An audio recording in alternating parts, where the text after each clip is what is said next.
they know not what they do. John?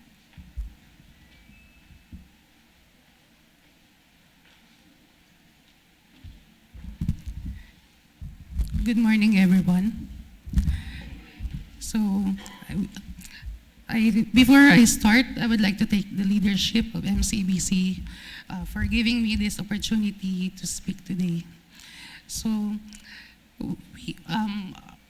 I was tasked to speak about the first of the 7 last words of Jesus Christ, which is seen on Luke chapter 23, verses 34. And it says, "Father, forgive them, for they do not know what they do." So before we go on with what the text means, let's go first and see the context. What was the situation of Jesus Christ that time? And why did he had to say the first word? So the situation of Jesus Christ, what did he experience before? The first one, he experienced betrayal and abandonment. As seen on Luke chapter 22, verses 47 to 48, Judas Iscariot, one of his 12 disciples, betrayed him for only 30 pieces of silver. Also, we can see on Mark 14, verse 50, his other disciples also fled when he was arrested. And even Peter, one of his close disciples, had to deny him 3 times, as stated in Luke 22, verses 54 to 62. Aside from that, he also experienced emotional agony. In the Garden of Gethsemane, Jesus experienced deep spiritual anguish. As said on Matthew chapter 26, verse 38, "My soul is overwhelmed with sorrow to the point of death." Also, he was praying so earnestly that his sweat was like drops of blood, as seen in Luke 22, verse 44. Additionally, he faced arrest and unjust trial. He was arrested in the middle of the night, and he underwent multiple illegal trials. During these trials, he was mocked, he was spit upon, he was beaten, and falsely accused. Aside from that, he also experienced physical torture. He was scourged by Roman soldiers.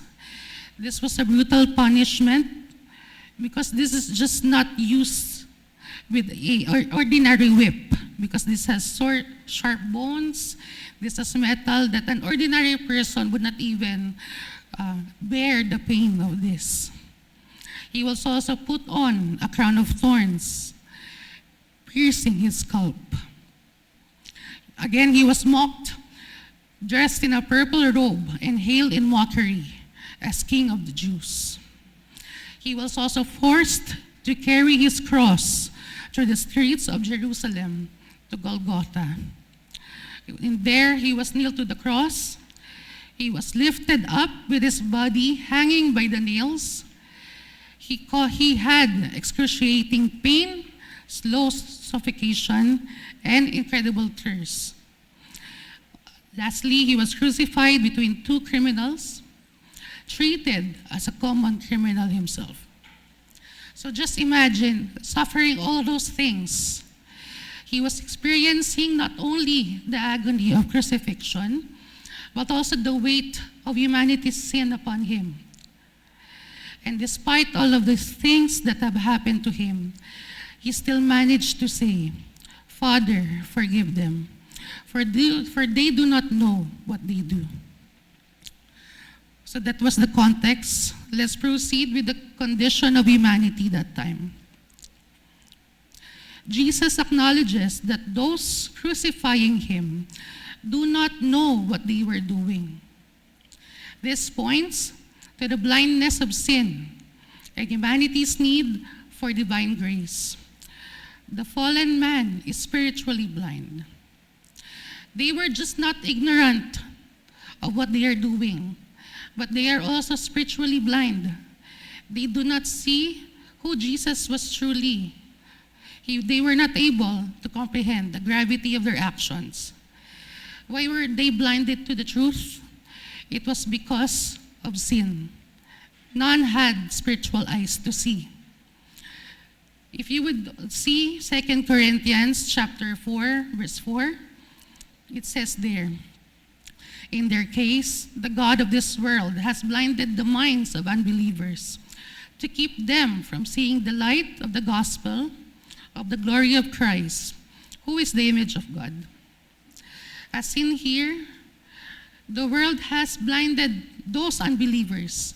They have been spiritually blind, and because of that, they have seen darkness instead of the light.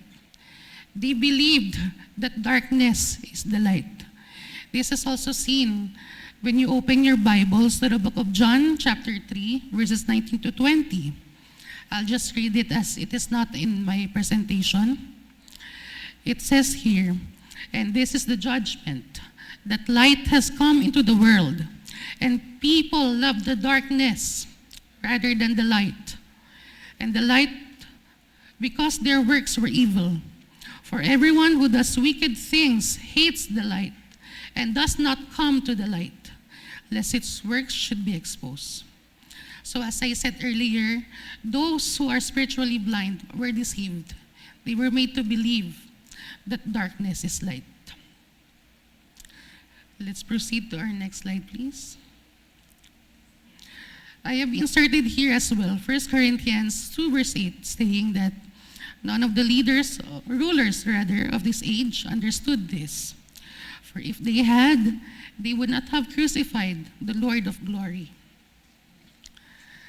If they had truly understand who Jesus is, I believe that they would not have done those things that they have done to Jesus Christ. The horror of such actions would have overwhelmed them. Instead, I believe they would have worshipped him. But alas, they are spiritually blind. They do not know what they are doing. They were ignorant. Let us be clear on this. Not knowing what he is doing doesn't make man innocent. Ignorance is no excuse. In law, there is a saying, ignorantia juris non excusat, or ignorance of the law excuses no one. So this also applies in our way of living in the Christian life. Ignorance of sin does not make us innocent. So with that, what is Christ's mission? His mission is forgiveness. Again, despite of everything that was done to him, Jesus still chose to forgive. His purpose on earth was to bring salvation through forgiveness of sins. Even in the midst of agony, in his weakest point, his first thought is to pray, to forgive, rather than to condemn.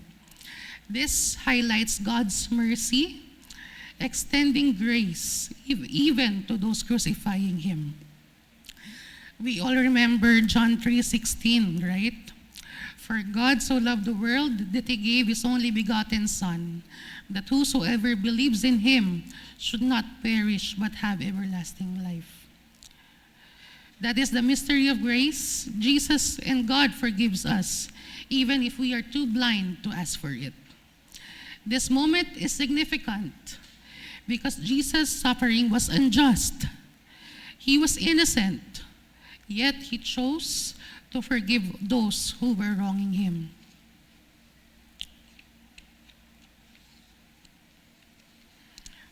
Next slide, please. I have inserted here just 2 verses in reference for forgiveness. John 1:29 states, "Behold the Lamb of God who takes away the sin of the world." And John 3:17, "God did not send his Son into the world to condemn the world, but in order that the world might be saved through him." Forgiveness holds the potential of reconciliation, the restoration of relationship. Why is this so? Because our relationship was broken by sin. When man fell, our relationship was broken. But because of God's gift for forgiveness, we can have a restored relationship with him.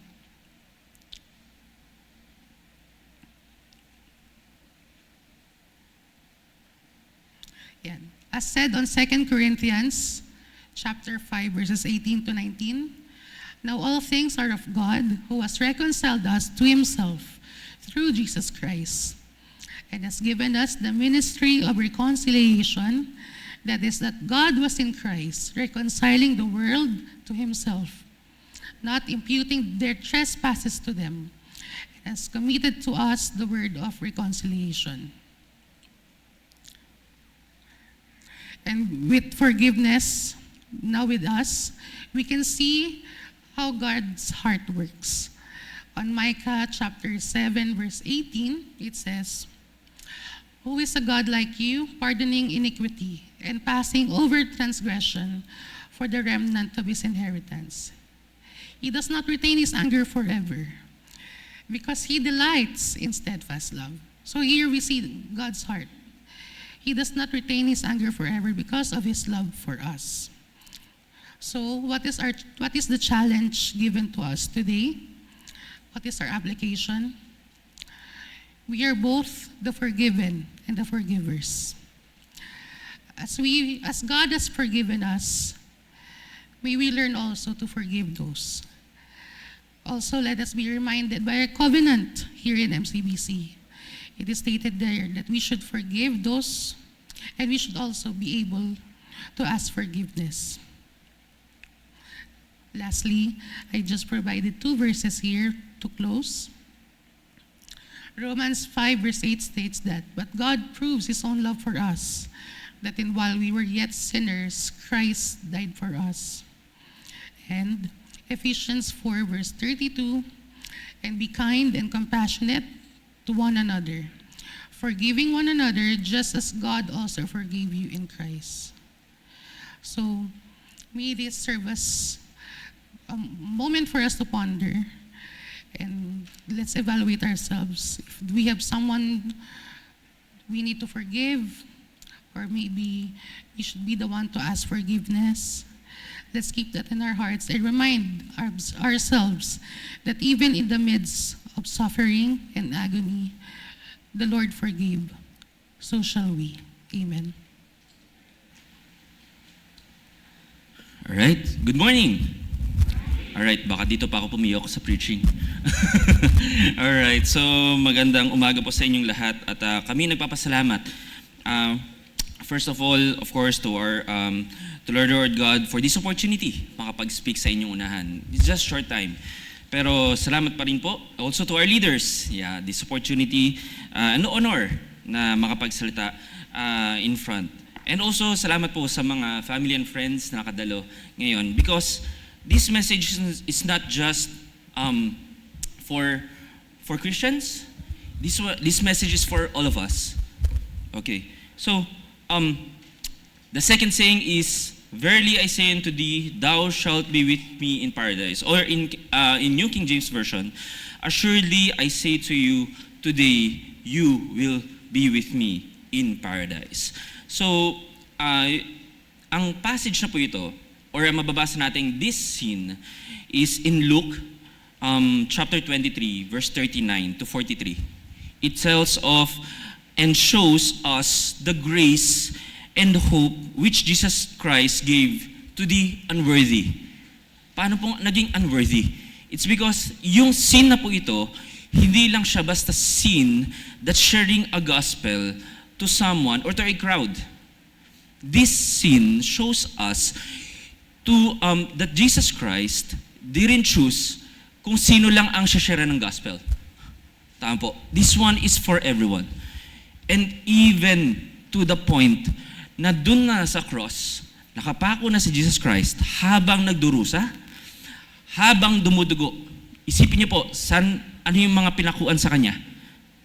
Habang may crown of thorns. Pero, habang naramdaman niya yung sakit na yun, still, ginawa pa rin ni God ang only mission, to share the gospel.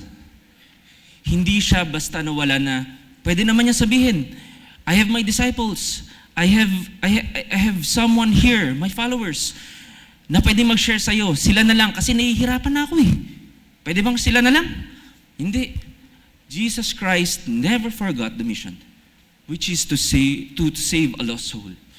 Alright, and this lost soul, this sin, ito po yung sin, or yung, kung makikita niyo po sa movie, yung Passion of the Christ, this sin, kung makikita niyo po, it's a criminal. Or sabihin natin sa ibang version of the Bible, it's a thief.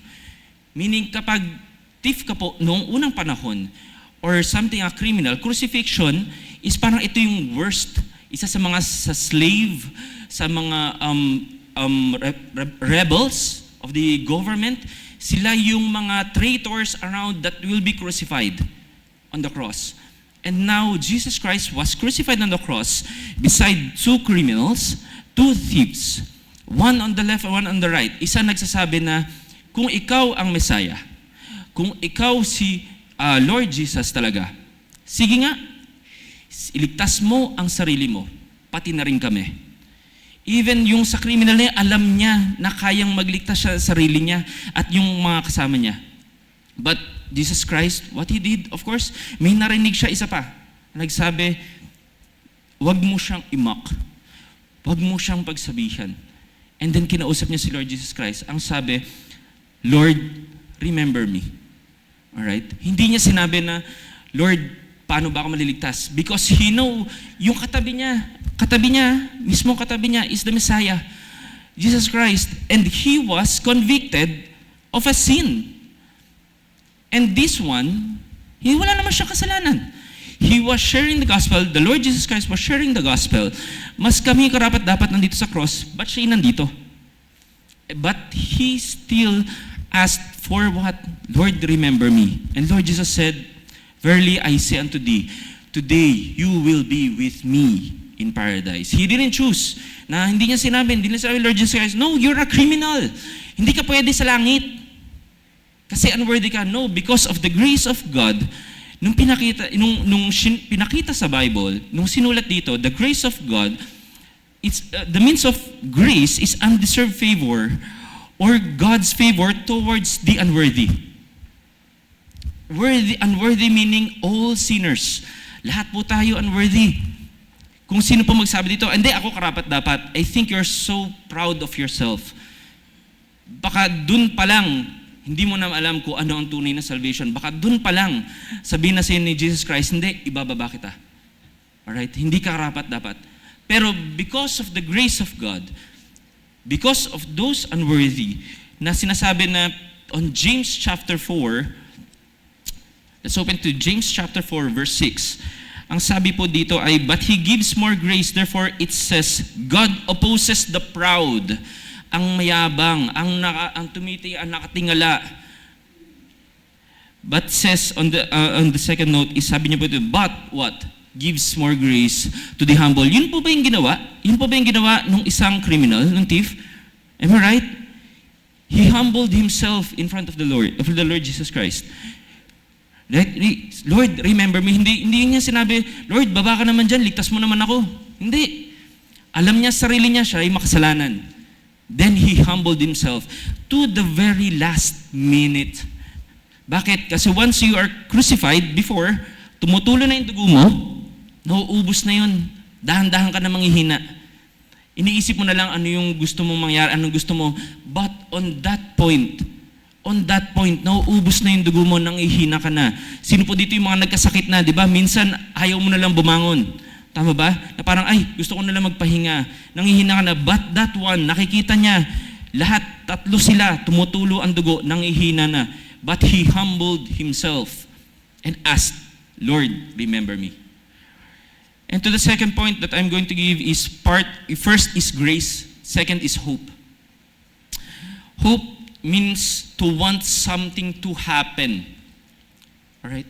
Want something to happen. Ito po ba isang bagay na inasa nyo na before?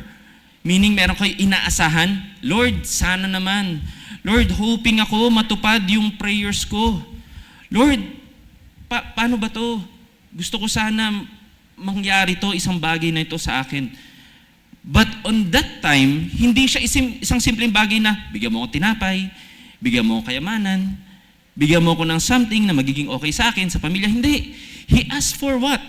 Lord, remember me. And God gave that thief, that criminal, the hope that he is looking for.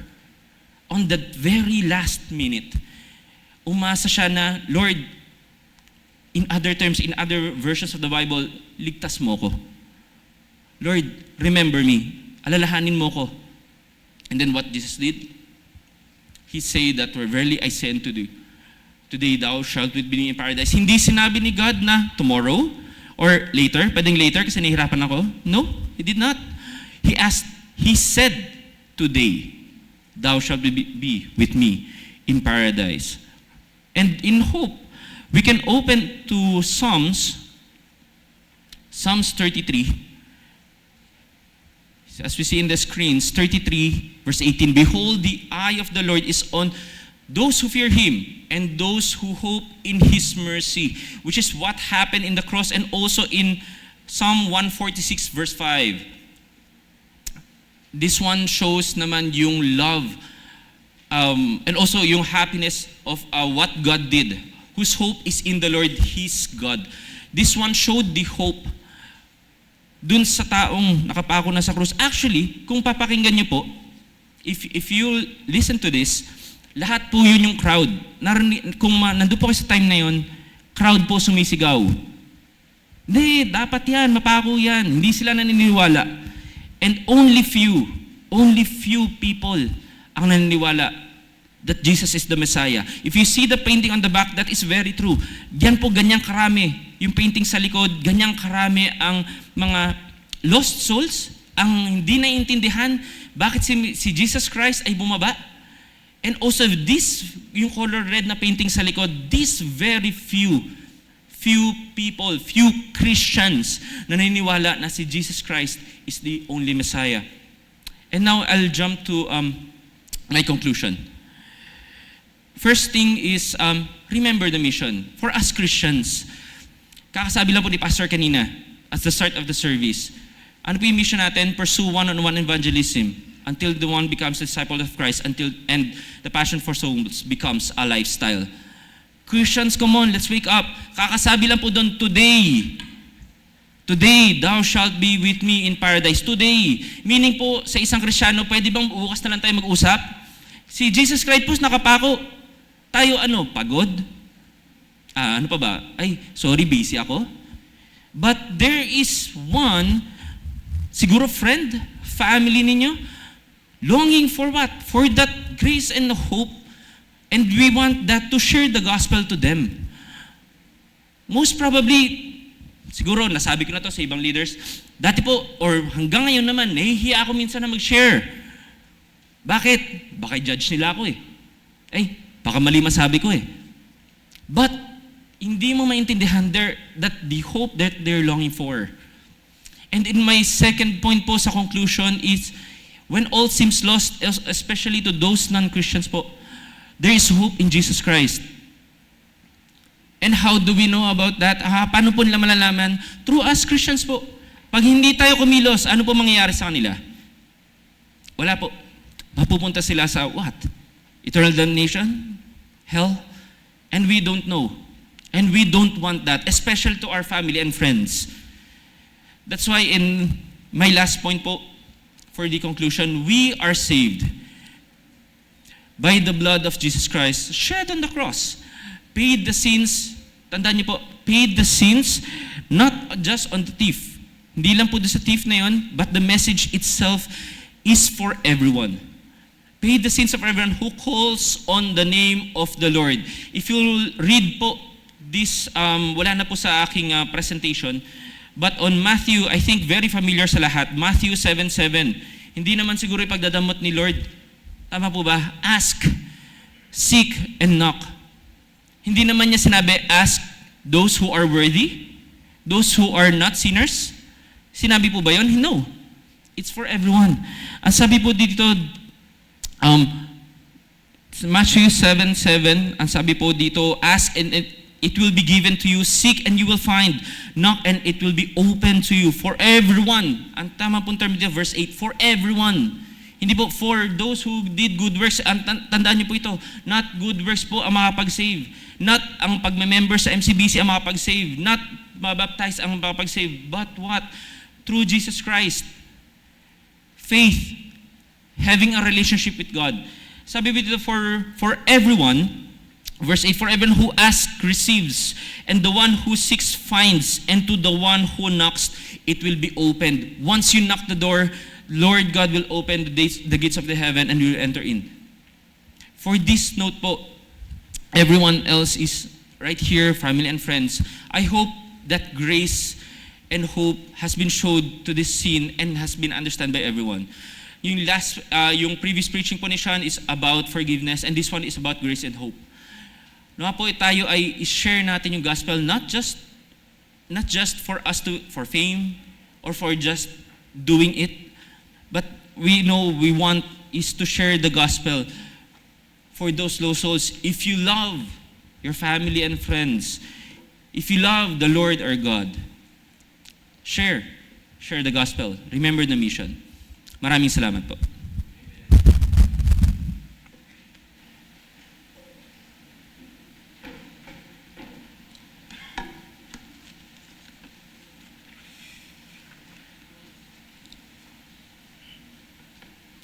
Good morning po sa ating lahat. Salamat again sa church, no, sa ating mga leaders. Binigyan din kami ng opportunity na makapag-share, no, matayo dito sa harapan ninyo, which is very different, no, from sa ginagawa namin kasi nag-ano rin ako, no, nag-handle din tayo ng Bible study, pero different po, Pastor, iba. Talagang pinag-aralan namin, yan, sila Brother Joel, sila Sean, sila Jello, no. Again, magandang umaga sa atin lahat, sa mga bisita, sa mga members. Maraming salamat po sa pagdalo nyo, no, ngayong umagang ito. Ang naatasan po sa akin na salita ng Panginoon, no, nakapako siya sa krus, yung woman, behold thy son, behold thy mother, mula sa John 19:26 to 27, basahin ko po mula sa King James Version. When Jesus therefore saw his mother and the disciple standing by whom he loved, he said unto his mother, Woman, behold thy son. Then said to his disciple, Behold thy mother. And from that hour the disciples looked her unto his own home. Meron po akong 3 points, no, na regarding dito sa saying ng Panginoon na siya'y nakapako sa krus. Alam naman natin na noong time na yon is mamamatay na siya. Alam niya, no? Alam niya. Pero ang ginawa niya, kahit nakapako siya sa krus, no? Yung binanggit niya yung sa nanay niya, eager pa rin siya, no? Na alagaan yung kanyang nanay. Sabi dito, Jesus is even eager to care for his mother, even in the hour of need. Di ba, nabanggit nga kanina rin ni Brother Jello na sa oras ng kanyang yung nakapako nga siya, pero nandun siya. Yung pag-iingat niya, yung pag-aalaga niya sa kanyang nanay is pinakita niya. Gusto niya ipakita sa tao, no? Again, yung first point ko is Jesus' willingness to care for you, no? Jesus' willingness to care for us, each and every one of us. Kasi sabi dito na those who hear the word of God and do it have a more ready access to Jesus. Binanggit niya yon, no? Yung mga nakarinig ng salita niya, pinarinig niya talaga yun. Sabi nga ni Brother Jello kanina, para na rin siya nag-share ng gospel, no? Yung mga sinabi niya doon sa krus na yon, no? Kaya kahit na binanggit niya yung salita niyang yon, at yung mga nakarinig yung salita niya at ginagawa yung kanyang salita, ina-accept niya as his family, no? Ina-accept niya as his family. Pero mag-ingat po daw tayo. Habang nakikinig tayo ng kanyang salita, no, meron mga risk na sinasabi. Risk to hear and do the word of God. Kasi sabi dito, for the word of God is always calling us to sacrificial acts of love. Hindi lang tayo basta makinig, no? And sumunod sa kanya. Meron tayong sinasabi dito, sacrificial acts of love. Binanggit dito sa Luke 9:23. He who would come after me, let him deny himself and take up the cross and follow me. Meron tayong kailangan din i-sacrifice. Upon hearing the word of God and upon hearing, then susunod tayo, meron din tayong kailangan i-sacrifice, no? Sabi nga doon sa Luke 9:23, hindi natin kayang, kumbaga ito lagi ko binabanggit sa aming group, no, Thursday group, kailangan natin i-deny ang sarili natin. Marami tayong masyadong excess baggage, no? Marami tayong excess baggage na hindi natin kayang bitawan. Kaya nga sinabi dito na talagang lahat na nakarinig sa Kanya at ginagawa ang kanyang salita, sabi dito ng Panginoon, those who hear and do the word of God are my mother and my brothers. Kumaga, ina-acknowledge na tayo bilang isang pamilya. No? Dito, may kanya-kanya tayong family. Ako, may pamilya ako, may asawa ako, may anak ako. And dito, sa binanggit ng Panginoon dito, gusto niyang establish kasi dito yung spiritual family. Ito, yung church po natin. Yung mga bisita, yung mga members natin. Gusto niyang ipakita dito yung pagiging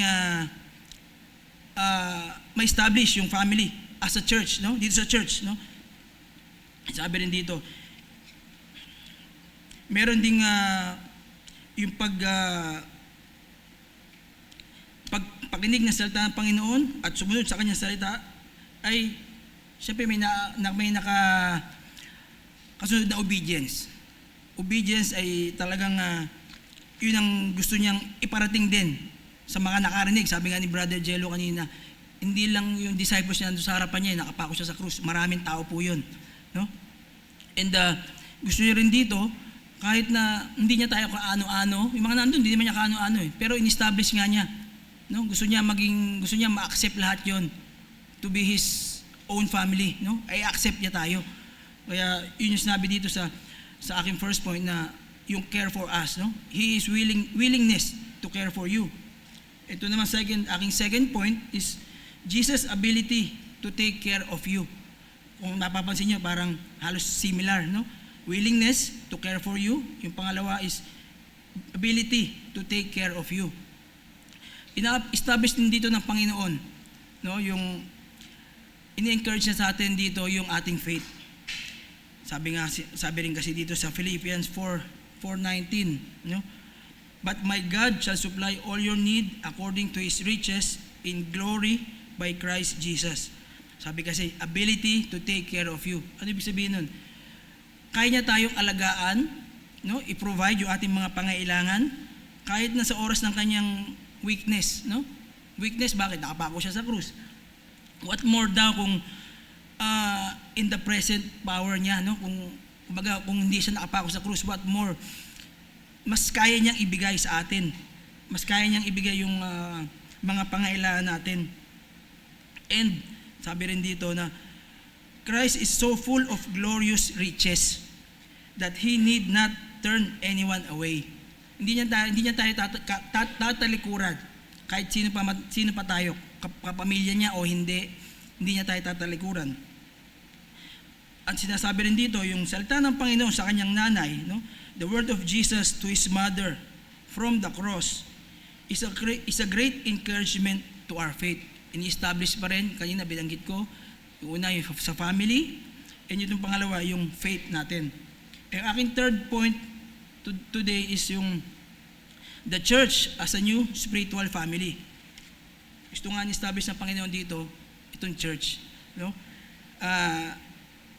Again, sinabi ko kanina, meron tayong kanya-kanyang pamilya sa bahay natin. No? Pero dito sa ating church, isang pamilya rin tayo dito. Ginamit lang niya si Mary, no? To encourage our faith. An example din niya, yung binanggit ko rin nga kanina, yung may excess baggage tayo. An example niya dito, yung sa rich man, no? Yung hindi kayang nagtanong, paano makakapasok sa kaharian mo? Pero ang ginawa ng rich man, gusto niya makarinig, no? Gusto niya makapasok sa kaharian ng Panginoon. Pero again, hindi niya kayang i-let go yung mga kanyang excess baggage. Kaya nga binabanggit dito, yung faith natin. Faith, obedience, sabi rin kasi, sabi din ni Jesus, no? Kay Mary, look on John as your son, and to John, look on Mary as your mother. Kumbaga, hindi naman sila magkaano-ano. Again, ini-establish dito ng Panginoon yung ating pagiging isang pamilya. One of the gifts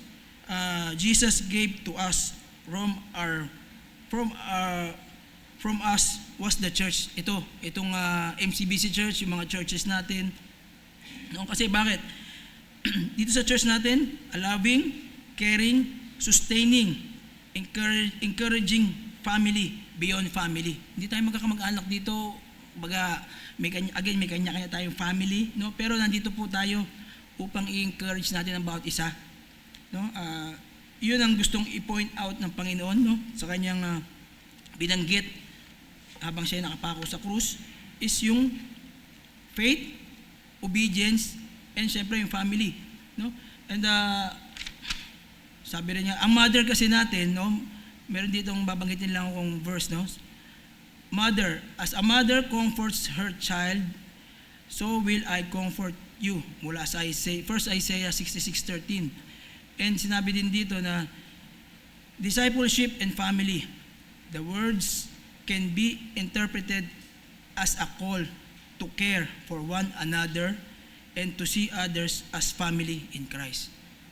Yun ang gustong banggitin ng Panginoon. Mga nandito, no? Makita natin na iisa tayo sa Panginoon. And syempre, yung God's sovereignty and timing. Reflecting on the third saying can lead to a deeper understanding of God's plan and timing. Ang Panginoon talagang laging may plano. At yung plano niya is talagang siya lang nakakaalam, no? And talagang perfect timing, lagi perfect timing. And yung to wrap up, no, yung aking short sharing today, no, ina-establish ng Panginoon dito again yung faith, obedience, and family, no? Tayo dito, mapalad tayo, nakarinig tayo ng kanyang salita, no? Sundin natin at talagang isabuhay natin, no? Isabuhay natin ating naririnig, no, mula sa ating mga leaders, sa ating pastor, and patuloy nating i-share ang gospel ng Panginoon. Patuloy din nating bilang isang family, bilang isang church, MCBC Church, talagang let us encourage one another. Let us love one another. Yun binanggit ko nga, loving, caring, sustaining, and encouraging one another. Yun po. Maraming salamat po.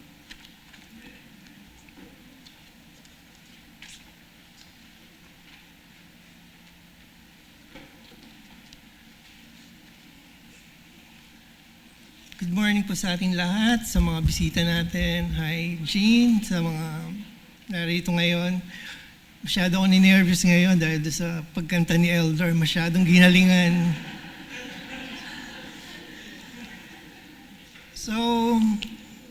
So nakatayo today sa inyong harapan na syempre sabi nga, for every opportunity is opportunity to serve God. So, yun po.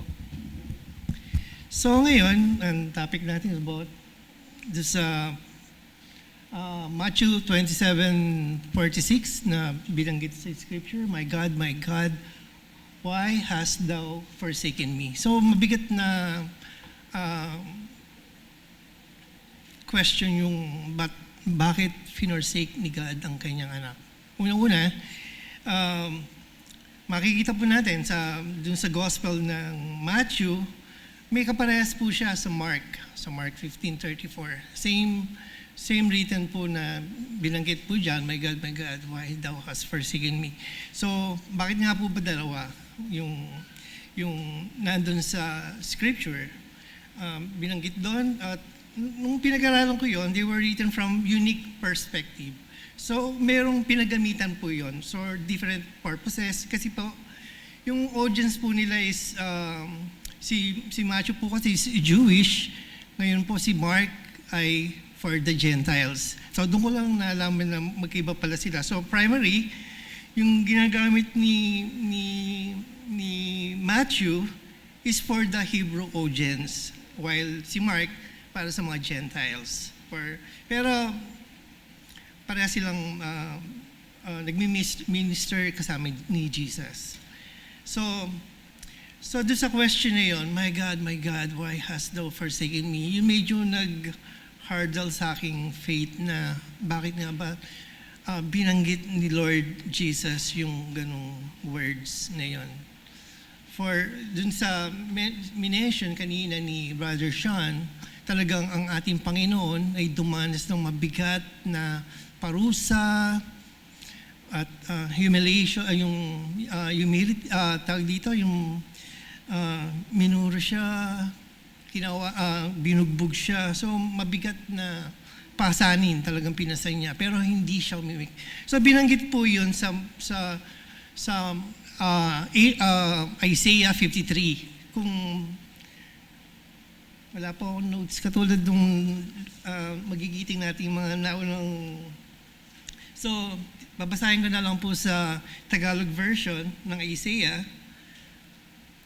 Sa Isaiah 53.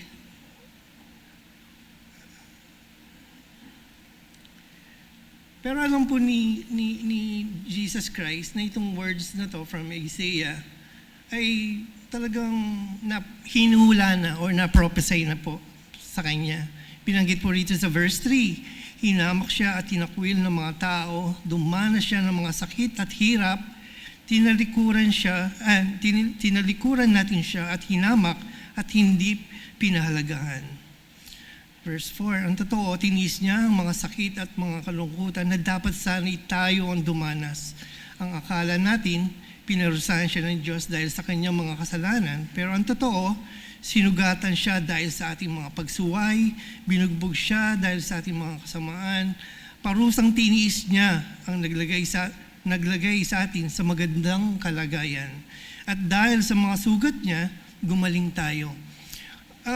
Bibigyan ko lang ng tuon yung verse 5. Binanggit dito kasi dito sa verse na to.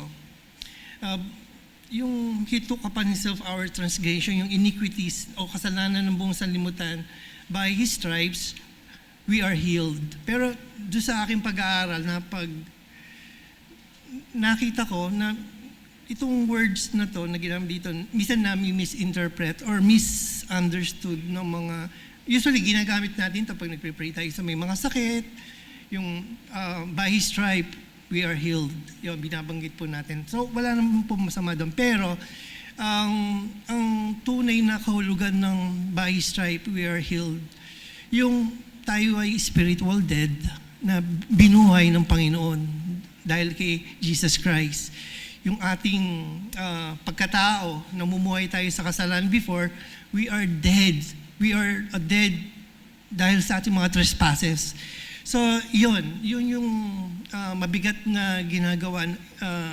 Yun ang dahilan kung bakit, yun nga, na pinakita sa akin ng Diyos. Yung pala, yun ang meaning pala po nun, na by His stripe, we are healed. So, yun po yung, dahil sa kanyang mga latay, gumaling tayo. Nabuhay po tayo. Nagkaroon tayo ng buhay dahil kay Kristo. Yun. Nagkaroon tayo ng magandang relasyon dahil sa Ama, dahil kay Kristo. Dahil inobey niya po ang Diyos. Nagtiis siya sa mga parusa, sa mga galos na tinamo niya. Talagang siya'y kumbaga, hindi masabi ng words ko na may mga nagawa ng mga tao sa kanya. So, mabigat po. So, itutuloy ko lang yung verse 6.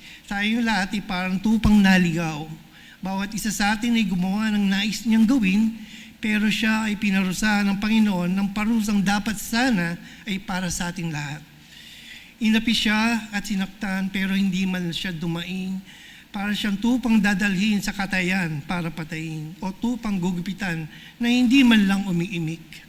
Verse 8, hinuli siya, hinatulan at pinatay, walang nakaisip man lang sa salinlahi niya na pinatay siya dahil sa kanilang mga kasalanan.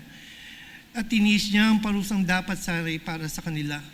Kahit na wala siyang ginawang kasalanan o anumang pandaraya, inilibing siya para sa parang isang kriminal. Inilibing siya kasama ang mga mayayaman. Pero ang kalooban ng ating Panginoon, nasaktan siya at pahirapan. So, doon sa verse 8 na yun, medyo ang binanggit ng ating Diyos Ama, talagang He was pleased to bruise Him. He was pleased to crush Him. So, mabigat na statement po yun. Pero yun yung magdadala sa atin sa mabuting kalagayan. So, yung sinabi dito, kahit na ginawa siyang handog ng Panginoon para sa mababayaran ang kasalanan ng mga tao, makikita niya ang kanyang mga lahi at tatanggap siya ng mahabang buhay. At sa pamamagitan niya, matutupad ang kalooban ng Panginoon. So yun po yung prophecy ng Isaiah 53 patungkol sa ating Panginoon. So let me dadagdagan ko pa. So bakit nga po ba finersake ni God ang ating Panginoon? Dito sa aking pag-aaral, ba't may forsaking nangyari? So in real, doon sa tunay ng pangyayari, may forsakenness na nangyari talaga. Talagang iniwan siya ng ating Panginoon Jesus. Hindi dahil sa anong paman, dahil iniwan siya dahil sa bigat ng kasalanang dinadala niya. Ang ating Diyos Ama hindi pwedeng kailanman mag-dwell sa presence ng kasalanan. Yun po yun. At alam po natin, at kung babasahin natin ang buong scripture, ang ating amang Diyos ay banal. Siya ay banal. Binanggit po sa Isaiah 6:3 at sa Revelation 4:8. Kung babasahin po natin yon, ang ating Diyos ay banal, banal, banal. Tatlong beses, hindi lang po siya binanggit ng hindi lang po siya binanggit 3 times, kundi multiple times siyang binabanggit. Umagat gabi, yun ay binibigkas ng creation niya, yung 4 angels na creation niya. Banal, banal. So yun nga ang nagpahiwalay sa atin sa Panginoon. Dahil sa sobrang holy ng ating Panginoon, hindi niya kayang tignan ang kasalanang yung bigat ng kasalanang naka-pour sa ating Panginoon Jesus. So may forsaken talaga nangyari. So sa pamamagitan ng sacrificial death ng ating Panginoon, nagkaroon tayo ng magandang relation sa ating Diyos Ama. So talagang binanggit dito, ilang beses binention yung tinis niya ang lahat para sa atin. So may pagtitiis na nangyari. Kahit sa binanggit ni Sean na ginawa niya, hindi man lang siya umimik o kumibo. Yun po yung nature ni God and ni Jesus Christ as Lord and Savior. He knew before the foundation of the world, alam na po niya yung grand plan or yung plano ng ating Diyos sa Kanya na siya'y gagawing atonement for our sin. So kaya dapat tayong ibigay din natin ating sarili sa Kanya bilang handog. So sabi ng ating Panginoon, be holy because I am holy. So sa atin bilang tao, para bang ako napagtamto ko, parang ang hirap yata maging banal. Kasi ang everyday, pag inaano ko yung sarili ko, parang everyday ako nagkakasala. Pero sa aking pag-aaral na ito, binigay niya yung handog for yung sarili niya bilang handog for the perfection ng kanyang mga hinirang. Binanggit po yun sa Hebrews 10. Wala po akong Tagalog, kaya babasahin ko na lang po sa aking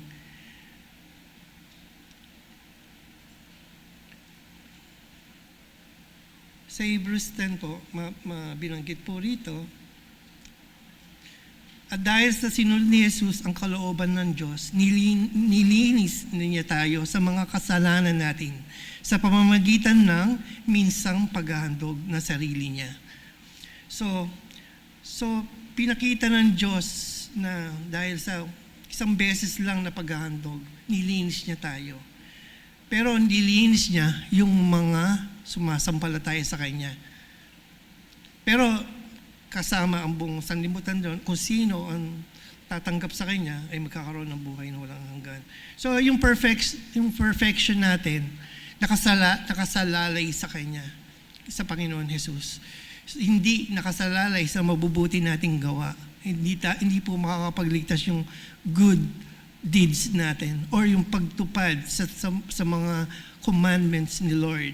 Hindi yun po nakakabawas ng ating kasalanan. Kung hindi yung dugong hinihandog ng ating Panginoon Jesus, yun po ang nagtanggal ng barrier na tayo ay malapit sa sa Panginoong Diyos na Ama. Yung barrier na yun, tinanggal na niya. So, binanggit din po sa Hebrews 10:14, kaya nga sa pamamagitan lang ng minsan ng paghahandog, ginawa niya tayong ganap, magpakailanman ang mga pinagbanal niya. So, kung wala po tayong Jesus Christ sa ating puso, it is impossible na magkaroon tayo ng buhay na walang hanggan. So, tanging kay Kristo lang po. Kaya nga, binanggit din sa John na I am the way, the truth, and the life. No one can come to the Father except through me. So, talagang kay Jesus lang po. At wala nang iba. Hindi po kay Maria, hindi po yung good works natin, kung hindi para sa Panginoon lang. So for the conclusion, ito yung very popular verse sa Corinthians. Sinabi rito sa 2 Corinthians 5:21, for God made him who knew no sin become sin, so that we may be righteous in the sight of God. Tama po ba? O tama po yun. For he knew no sin become sin for us, for all of us, para lang tayo magkaroon ng magandang relasyon sa ating Panginoong Jesus. Tsaka yung part dito, yung John 3:16, kung uunawain lang po natin ng maigi, ganun na lamang ang pagsinta ng Panginoon Jesus sa sanlibutan, na kaya niya binigay ang kanyang bugtong na anak upang ang lahat ng sumampalataya sa kanya ay magkaroon ng buhay na walang hanggan. Pero dapat natin namnamin po yun. Talagang dahil sa pag-ibig niya, talagang kung babasahin ko nga ito, parang mas mahal pa niya tayo kaysa sa anak niya eh. Dahil talagang yung kanyang bugtong na anak, binigay niya para sa pag-ibig niya sa atin eh. So ano pa kaya, sabi nga nung Romans, ano pa kaya hindi kayang ibigay ng Diyos sa atin?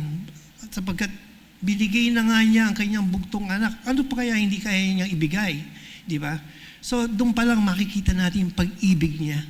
So yun, doon lang po ako magtatapos sa sana meron tayong natutunan at naunawaan. Kung may question po kayo, kay Pastor Leigio na lang po tanungin. So maraming salamat po. Sana medyo naintindihan po natin. Salamat.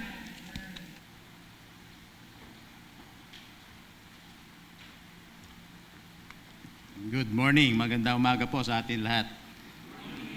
Parang pastor, parang ayaw ko matapos yung inawit ng quartet dahil sa alam ko, ako na yung papalapit na magsasalita. Ayan. So, sabi nga po ng una, salamat sa leadership dahil for the privilege to speak the word of God. Sabi nga nila, level up daw. Pero parang feeling namin sa aming pito, para yung kaba at nervous lang ang nagle-level up eh. Para feeling namin, kami yung makukrusify. Parang gano'n ang dating sa amin. So, tayo po ay dadako na sa ating fifth saying ng the Lord Jesus Christ. Ito po ang I thirst. So, ito po ang fifth saying. Bagamat naunahan ako ni Pastor na nabigyan tayo ng yung first four na sinalita ng Panginoon. So, naging malinaw naman sa atin yun. So, hindi ko na po babanggitin dito. So, the fifth saying of the Lord Jesus Christ, kung these two simple words express the fifth saying of Jesus Christ on the cross. Kung parang compare natin to sa unang apat, parang hindi ganun bang significant nito. Dahil sa parang kung titignan mo parang, okay, I thirst, parang simpleng-simple, di ba? Pero sa totoo lang, talagang naging maganda ang dating sa akin. Madaming binibigay ang Panginoon na wisdom para mai-share ko sa inyo. So, I thirst sa 6 na oras na pagkakapako ng Panginoon sa krus ng Kalbaryo. bilang tao, imposible na hindi ka makakaranas o hindi ka makakaramdam ng pagkauhaw. Dumanas din siya ng emotional shame, and dun yung physical pain of crucifixion, at yung pinakamahirap sa kanya, yung spiritual separation from his Father. So yun po yung talagang mabigat na nangyari sa ating Panginoon. Pero ganun pa man, may mga nagsasabi ng mga tao na ito daw ay scripted lang, ito daw ay drama lang, dahil sa para lang daw mapulfill ang scripture. Yun ang mga sinasabi ng mga tao na to. Itong mga tao na to, ito yung mga taong naniwala na ang Diyos, na si Jesus Christ is God, pero hanggang doon lang. Hindi sila nananampalataya sa ating Panginoong Jesus. Kaya, paano daw masasaktan ang Panginoon? Paano daw sila mauuhaw? Diyos nga daw siya. Iyon ang mga sinasabi ng mga hindi naniniwala sa Kanya. So, yun. Jesus Christ is 100% God and 100% man, or hypostatic union. Yung hypostatic union came from the word hypostasis. It refers to a person or individual entity. So hindi po pwede maging 50% man, 50% God. Hindi po pwede. Talagang 100% naging tao ang Panginoong Hesus upang mapil niya kung ano yung mga pinagdadaanan nating mga tao. Kaya nga sinasabi po sa Hebrew 4:14 to 16, ito po yung highlights na lang na aking babanggitin. Ito po yung sinabi, Jesus can sympathize as human with our weaknesses, has been tempted yet without sin, with confidence. Jesus took our place at the cross. So yun po yung maliwanag na talagang ginawa ng Panginoon. Hindi siya bumaba dito para lang wala, para lang siya, sabi nga na iba na drama lang.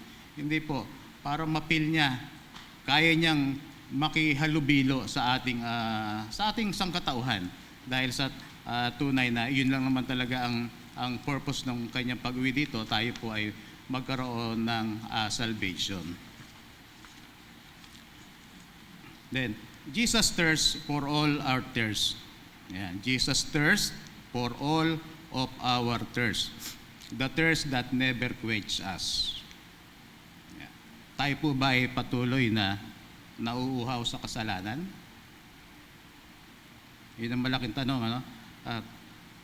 Bilang Kristiyano, dapat hindi na tayo uhaw sa paggawa ng kasalanan. Dahil sabi nga, kung tayo po ay Kristiyano na, hindi naman tayo sinless, pero yung sinless and less, hindi sin more and more. Parang habang nabubuhay tayo, lumalago tayo sa Panginoon, yung ating kasalanan ay paunti ng paunti. Yun ang gustong sabihin dito. Ano? Dahil alam naman natin na ang Panginoon ay talaga namang galit sa kasalanan. Hindi talaga siya hindi siya natutuwa sa kasalanan. Kaya nga siya sabi sa Psalm 103 verse 12, kung gaano daw kalayo yung east from the west, di ba? Parang alayo, ganong kalayo inilayo yan ng Panginoon yung kasalanan. Kaya ako ito, mundo, bilog. Kahit umikot-ikot yan, dapat hindi talaga makikita yung kasalanan eh. Dahil talagang napakalayo ng kasalanan na inilayo sa atin ng Panginoon, alang-alang sa kanyang pagmamahal. So pero kung minsan, di ba, para bang abot kamay mo lang yung kasalanan. Para ba minsan, pwede bang pakurot naman sa kasalanan o patikim naman sa kasalanan. Pero bilang Kristiyano, hindi na dapat tayo tumitikim, hindi na dapat tayo kumukurot sa kasalanan, or never natin dapat na titignan pa ang kasalanan dahil sa wala pong maidudulot sa atin ng mabutihan. Jesus takes all of our sinful thirst. Jesus takes all of our misguided thirst. Even yung 7 deadly sin, na kasalanan na talagang matindi, di ba? Naging topic din natin dito, yung 7 deadly sin. So, dapat yan, medyo alam natin yan dahil sa iyan ang mga binibigay sa atin ng kalaban, binibigay ng mundo para tayo ay magkala. Ano yan? Ito pa yung lust, gluttony, greed, sloth, wrath, envy, and pride. Yung pride pa lang talagang matindi na matindi na. So, yun, mag-ingat po tayo doon. Yan. Iyon po ang gustong makuha ng Panginoon. Doon po nauuhaw ang Panginoon sa atin. Kaya, if we really give to Him, lahat ng yan ay magiging mabuting tao tayo, magiging mabuting Kristiyano tayo. So, ang tanong, do you want to help Jesus to quench his thirst? Ayan. Gusto ba natin na tulungan ng ating Panginoon para maibsan o mapawi yung kanyang pagkauhaw? Ito po, meron po akong 4 na point dito. Ito po yung we must love Him. Ayan. We must love Him. So from Luke 10:27, you shall love the Lord your God with all your heart, and with all your soul, and with all your strength, and with all your mind, and your neighbor as yourself. Pangalawa, obey Him. We must obey Him. Ito po sa Deuteronomy 28 verse 1. And if you faithfully obey the voice of the Lord your God, being careful to do all His commandments that I command you today, the Lord your God will set you high above all the nation of the earth. So, yun po yung kailangan nating gawin. And then, thirdly is yung surrender to Him. Surrender to Him. Yan. Sabi po sa Job 11, verse 13 to 15, surrender your heart to God. Turn to Him in prayer. And give up your sins, even those you do in secret. Kumbaga, pagka binibigay natin talaga, ibigay natin lahat, hindi natin pwedeng, teka, iwanan ko muna to. Dahil itong kasalanan to, ako lang naman ang nakakaalam nito wala naman iba nakakakita Hindi po, lahat, pag ibibigay natin sa Panginoon, lahat ng ating kasalanan ay kailangan nating ibigay. Then sa 15, then you won't be ashamed. You will be confident and fearless. And then lastly, yung last S, surely goodness, Psalm 23 verse 6. Yeah. Surely goodness and mercy shall follow me all the days of my life, and I will dwell in the house of the Lord forever. So yung 4 na yan, may nabuong acronym, LOSS, love, obey, surrender, and yung surely. So, yun po, kung babasahin nyo is loss. Ano ba yung loss? Pagkatalo, wala na, parang loss na. Kumbaga, ang kalaban natin, diablo. Di ba? So, nabanggit nga Pastor kayo na, Romans 8:31, if God is for us, who can be against us? So, wala na po talaga laban ng diablo sa atin kung tayo ay magiging tapat na tagapaglingkod. Ayan. And then, sa aking pagtatapos, sa isang tao na nasa bingit ng kamatayan, wala ibang tatawagin niya kundi ang kanyang pamilya. Pamilya na gusto niya makasama, makausap, o maaaring meron siya ibibilin bago siya malagutan ng hininga. Ang Panginoong Hesus, nung nasa 5 wika na siya, alam niya na talagang nalalapit na ang kanyang kamatayan. Dahil sa 2 salita na lang, matatapos na ang kanyang misyon. Tulad ng tao, nagbilin din siya sa atin. Dahil tayo ay tinuring niyang pamilya. Kahit na yung mga nagpahirap sa kanya, tinuring niya na pamilya pa rin at umaasa siya na talagang yung salvation ay makamtam din nila.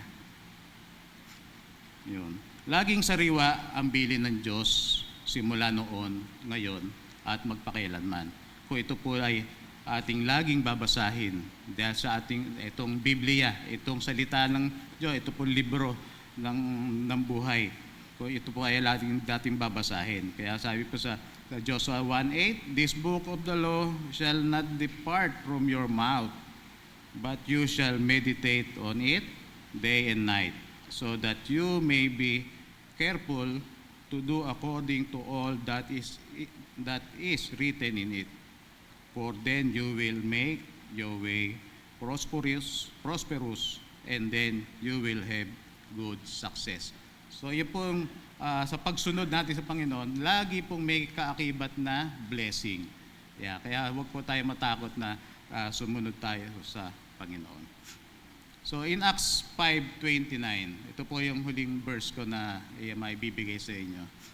Dahil sa Acts 5:29, "Then Peter and the apostle and other apostles answered and said, we ought to obey God rather than men." So napaka sarap sundin ng Panginoon kaysa sa ating mga tao, no?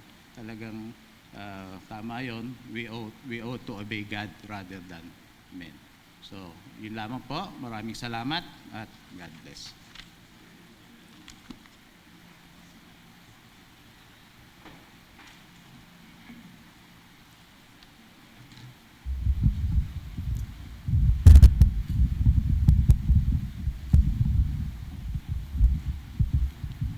Hello.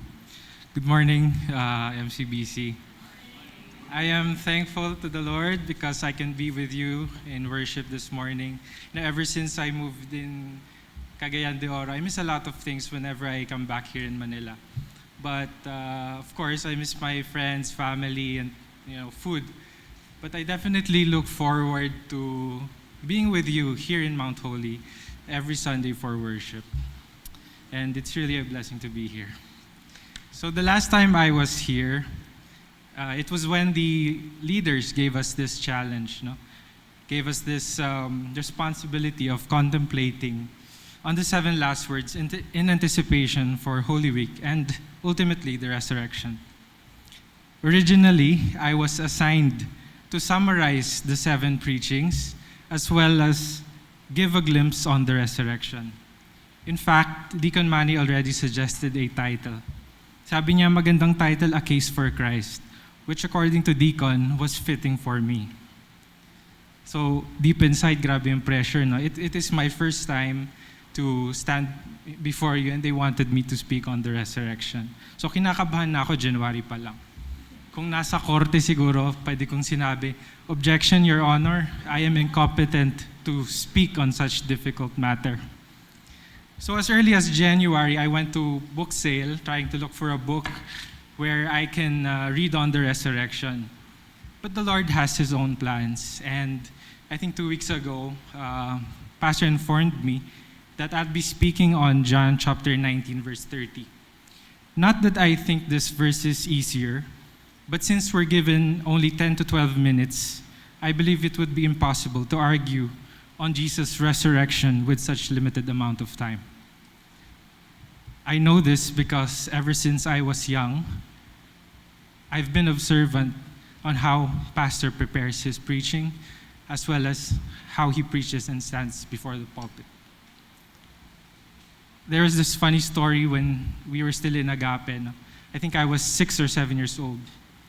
And during the preaching, I think Mama was holding me, and possibly she was taking down some notes, and she didn't realize that I was walking towards the pulpit.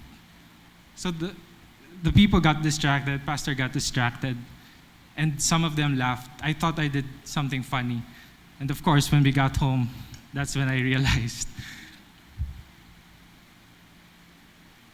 But today is a little different because Pastor will be sitting on the pews and he will be observing me. This morning, I have the opportunity to give a reflection and share about God's Word, particularly in John chapter 19, verse 30. Please open your Bibles. And reading from John chapter 19, verse 30. When Jesus had tasted it, he said, "It is finished." Then he bowed his head and released his spirit. In the NIV translation, it says, "When he had received the drink, Jesus said, 'It is finished.' With that, he bowed his head and gave up his spirit." So before I go, I have three points now. But before I go to that, I'd like to give it a little background. No? So during this time, it was not uncommon for a crucified person to make a pronouncement while he is nailed on the cross. In fact, some of these pronouncements were actually made in order to distribute their estate. So to put it in our context, today, if a person has a knowledge of his impending death, he would get a pen and paper and he will write there his testamentary dispositions to whom his properties will go to, and then he will sign it and put the date. But during this time, Josephus, a Jewish historian, records this as many of his friends were crucified surrounding Jerusalem while the city was under siege in AD 70. And we can see this fact as each of the Gospels records important words of Jesus from the cross, which have gone down in Christian tradition as some of the most sacred, treasured utterances in the Bible. Rightly so, that for 2 Sundays we have been contemplating on these words which Jesus expressed from the cross. We can see this in Mark chapter 15, verse 17. Then Jesus uttered another loud cry and breathed his last. We can see this also in Matthew 27, verse 50. The Bible says, "And Jesus cried out again with a loud voice and yielded up his spirit." While in these verses, it is not explicitly stated what those words were. But in John chapter 19, verse 30, we have a glimpse of what Jesus said. And as we have read earlier, Jesus declared, "It is finished." "It is finished" is the English translation, which is composed of 3 words of only one Greek word, tetelestai. No, on our way here, I was asking Pastor if I was pronouncing it right. No. So it's pronounced tetelestai, which was the last thing Jesus said before dying on the cross. Tetelestai comes from the verb teleo, which means to bring to an end, to complete, and to accomplish. But interestingly, there is more here than the verb itself. Tetelestai in Greek is in the perfect tense. In other words, the Greek word is not in its past tense, it is not in the present tense, nor in the future tense. This is significant because the perfect tense speaks of an action which has been completed in the past, with results continuing into the present. It is different from the past tense, which looks back to an event and says, "This happened." The perfect tense adds the idea that this happened and is still in effect today. When Jesus cried out, "It is finished," he meant it was finished in the past, it is still finished in the present, and it will remain finished in the future. Note one other fact. He did not say, "I am finished," for that would imply he died defeated and exhausted. We might have this impression that this is similar to what we may feel whenever we finish a difficult task. For some here who are students, whenever we finish a grueling examination, we finally say, "Sa wakas, tapos na." Or for some here who are athletes, whenever you finish your intense trainings and you feel tired, there is a sense of relief, or like a burden is lifted off your shoulder. Here, Jesus rather cried out, "It is finished," meaning I successfully completed the work I came to do. It is actually a cry of triumph. But what did Jesus triumph over? We ask the question, what did Jesus accomplish? I believe there are many things which can be identified. And please move on to the next slide, as I'd like to share my first point. He finished conquering the devil. If I may read in Colossians 3, verse 14 to 15, he canceled the record of the charges against us and took it away by nailing it to the cross. In this way, he disarmed spiritual rulers and authorities. He shamed them publicly by his victory over them on the cross. Now, to whom does this phrase rulers and authorities refer to? In Paul's writings, this phrase is often in reference to spiritual powers. In Ephesians 6, verse 12, Paul writes, "For our struggle is not against the flesh and blood, but against the rulers, against the authorities, against the powers of this dark world, and against spiritual forces of evil in the heavenly realms." So one of the primary tasks for Jesus to accomplish was to destroy the power of Satan and bring down his kingdom.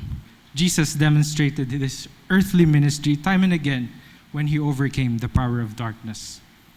So, in this triumphant cry, Jesus was declaring that this task of defeating the devil was fully accomplished, and that the devil was now a defeated foe. So the death and resurrection was the final blow against the tyrannical rule of Satan.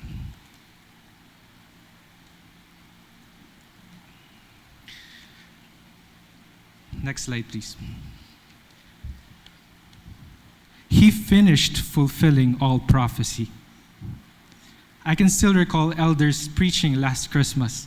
The title was "My 8 Ifs of Christmas." And if these ifs can be encapsulated with one question, we ask, what if Jesus was not born? Similarly, we can ask the same question today. What if Jesus was not crucified? What if Jesus did not die on the cross? What if Jesus did not overcome the grave? And if I may also borrow from one of Elder's points, if the answer is yes, then the scriptures and prophecies would be sadly discredited with no chance of recovery. But here is the good news. Jesus himself declares by this triumphant cry that all prophecies about him were fulfilled. In Isaiah 53, verse 5, "But he was pierced for our transgressions. He was crushed for our iniquities. The punishment that brought us peace was on him, and his wounds were healed." The purpose of this triumphant cry, "It is finished," is to make abundantly clear that God is true. He is a sovereign God, and he is in control, and he is all powerful. On to the next slide, please. And my third and last point, he finished the covenant of redemption. The covenant of grace, or which also is referred to as the covenant of redemption, is the eternal redemptive purpose of the triune God to fully and finally save sinners. God has always dealt man within a covenantal relationship, an agreement from a principle of representation and imputation, and not merely on a personal basis. Now, you might ask, I included there, this covenant is unconditional. This covenant is unconditional because it rests in the eternal decree of God and does not depend upon man's ability or faithfulness for its initiation, maintenance, or conclusion. In order to redeem sinners, God the Son became incarnate, not merely as Savior and Redeemer, but also necessarily and pointedly as representative of man. In other words, salvation is accomplished through the Redeemer, our Lord and Savior Jesus Christ. So in his triumphant cry, Jesus was declaring he had honored all the conditions of the covenant. He met all the requirements. He had done his part completely, and he had finished it. In conclusion, I would like to pose these questions to all of us. How then can we become part of this covenantal agreement? How do we take part of what Jesus has accomplished when he uttered this triumphant cry? And the gospel answer will forever be the same. There is no work that you can possibly do. So believe on the Lord Jesus Christ, who worked on behalf of sinners and whose work alone is acceptable to God. This is emphasized by Brother Jello last Sunday on the emphasis on faith, believing. In other words, there's nothing we can add to what God has already accomplished on the cross. It is not through our works. There's nothing if we remove something from it, or if we add something to it, then that's not salvation. Dear MCBC, there is no better news than this. It is finished. In his triumphant cry, Jesus declared the full payment for our redemption had been made.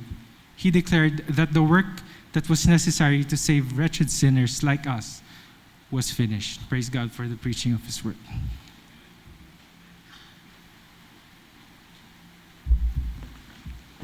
Magandang umaga po sa ating lahat. Morning. Una po ay ako po ay nagpapasalamat una sa Panginoon and sa church leadership for giving us this opportunity to share the word and speak before you. Ito po ay hindi namin nakalain na darating ang panahon na ito, but ito po ay tunay na humbling experience para po sa amin. Sabi nga ni Brother Ricky, mas tumataas yung kaba po pagka papalapit na palating. Anyway, tayo po ay nasa the seventh and the final words of Jesus from the cross. At ito po ay next slide. Ayan. So ito po ay binigyan natin ng title, The Final Words of Jesus, A Loving Surrender. So saktong-sakto po dun sa inawit natin kanina, A Loving Surrender. Ito po ay mula sa Luke 23 verse 46, and it says, Then Jesus, calling out with a loud voice, said, Father, into your hands I commit my spirit. May kasunod po yan. Having said this, he breathed his last. So ako po ay, dahil ito po ay 7, so tayo po ay meron ding 7 key points na hopefully ay ito po ay magbigay po sa atin ng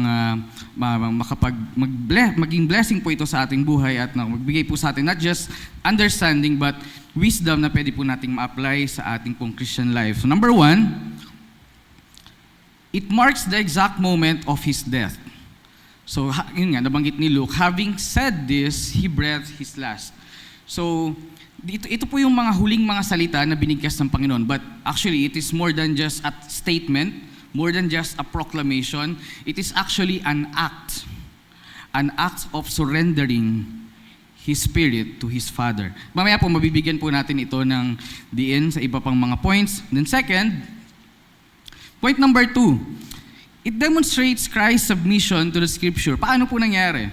Dahil actually ito pong tatlo sa 7 mga huling salita ng Panginoon ay hango sa Scripture. So yung una, my God, why have you forsaken me? Ito po ay from Psalm 22 verse 1. I thirst, ito po ay may nag-e-echo sa Psalm 69 verse 21. And ito pong huli, Father, into your hands I commit my spirit. Ito po ay panalangin ng mga Jewish people noon.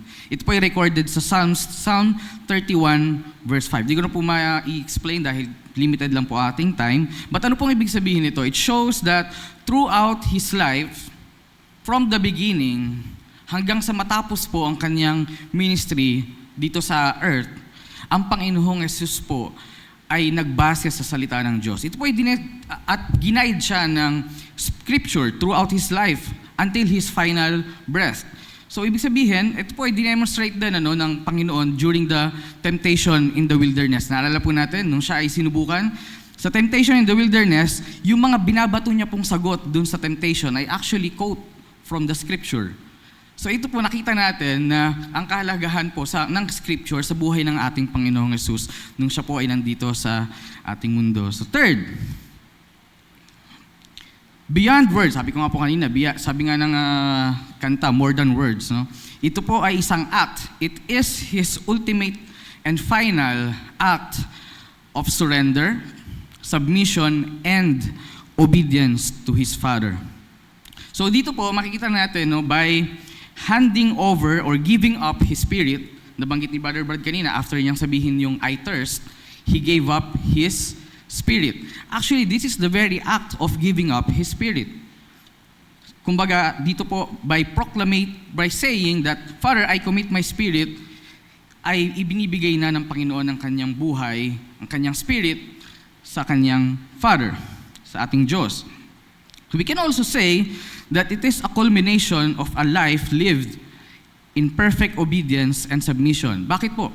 Ang pag-submit po ng Panginoon, ang pagiging submissive niya at pagiging obedient niya, ay hindi lang po during the time na siya po ay malapit ng mamatay or malapit na yung kanyang death.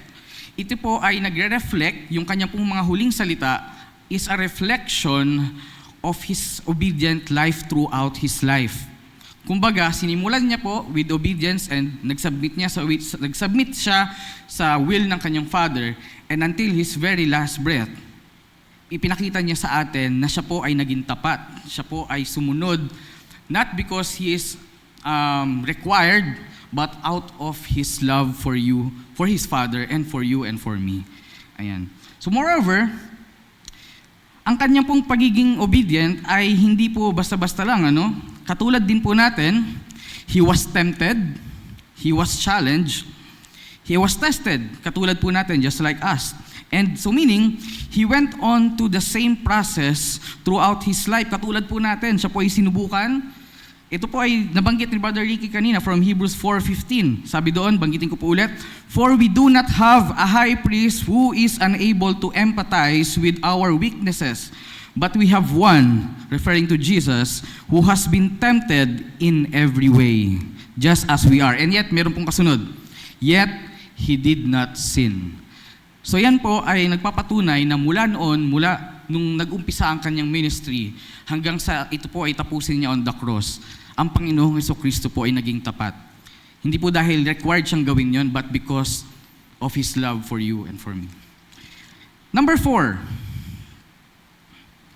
a public declaration of trust in the Father. Notice niyo po yung sinabi doon, with a loud voice. So sa akin po, parang ito po ay intentional na nagawin ng Panginoon na sabihin niya to in a loud voice na, "Father, into your hands I commit my spirit."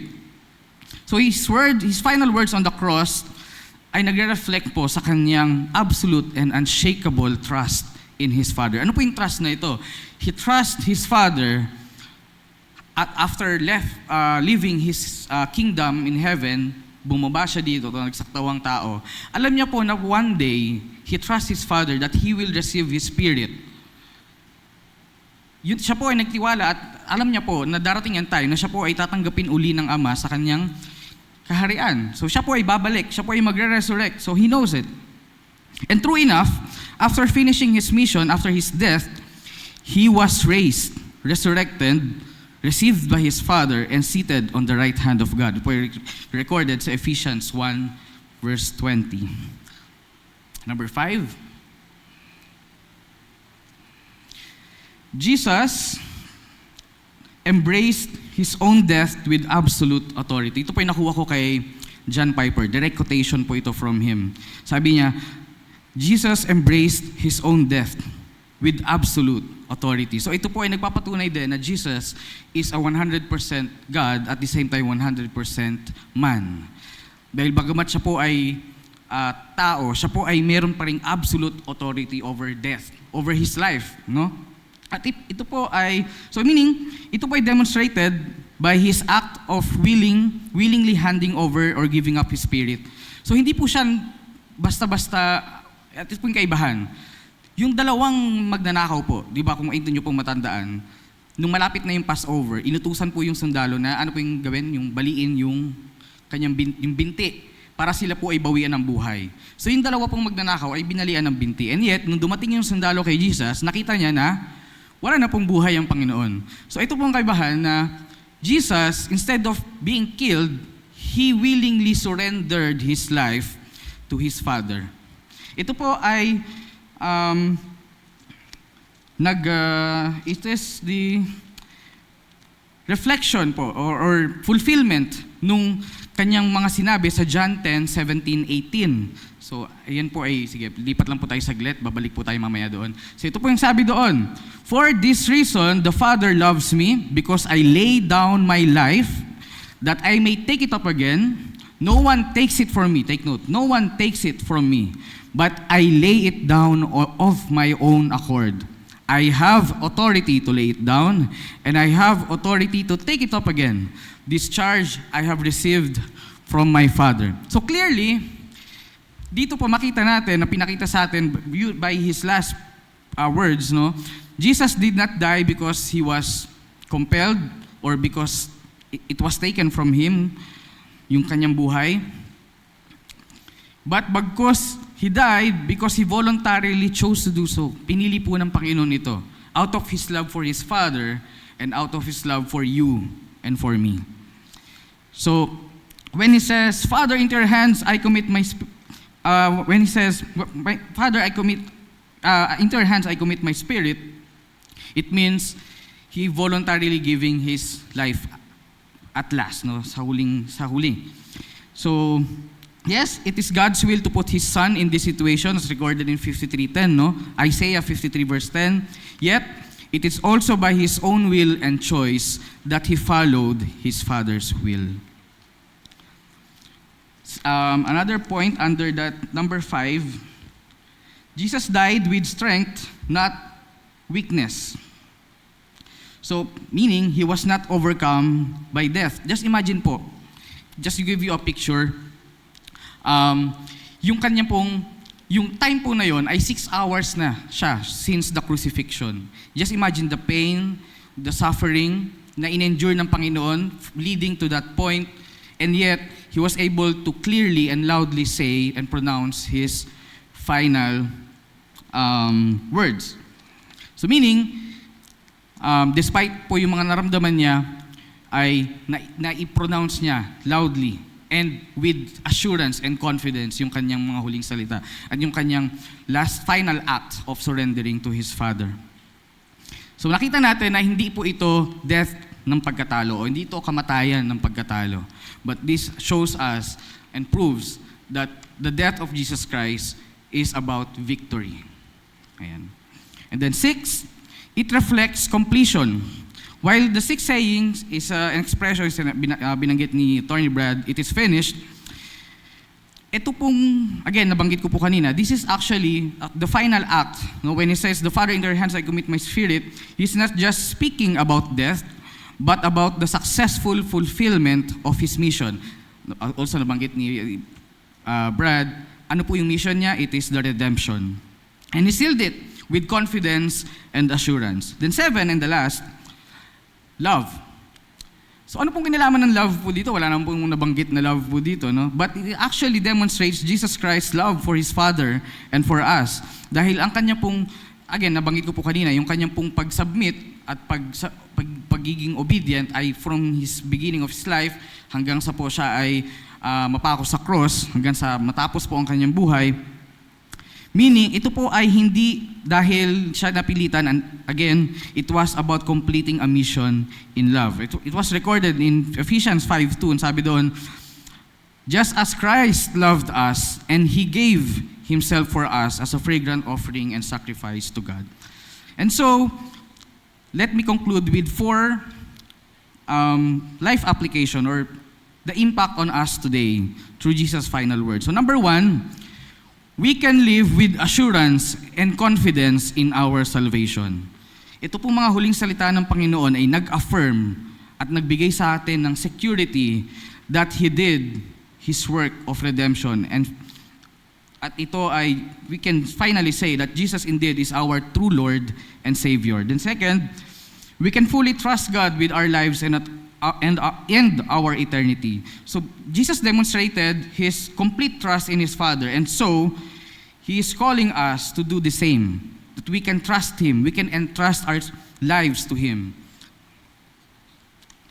And then third, we are called to walk in love. So Jesus' submission and total obedience to the Father, again, is not rooted in obligations, but rather driven by His love.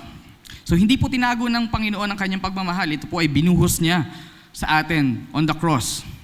So as His followers, we are called to reflect the same love in our lives. And the last, fourth and the last, we are called to live a life of submission and obedience. So Jesus modeled perfect submission, and Jesus is the perfect and the greatest example of all. So ganun din po ang dapat nating gawin bilang isang followers ng Panginoong Jesus. So the challenge po is now with us. Ang challenge po sa atin, nasa atin na po ba yung apat na yun? Ano po yung apat? Meron po ba tayong assurance? Confident po ba tayo na tayo po ay na-redeem na ng ating Panginoon? Second, do we fully trust God? Third, do we walk in love through our lives? And fourth, nag-submit na po ba tayo ng ating buhay sa Panginoon? And so kung hindi pa, ngayon po ang panahon dahil we do not know what lies ahead of us. Yan. Yun lang po, sana po ito po nagbigay ng pagpapala po sa atin. Amen.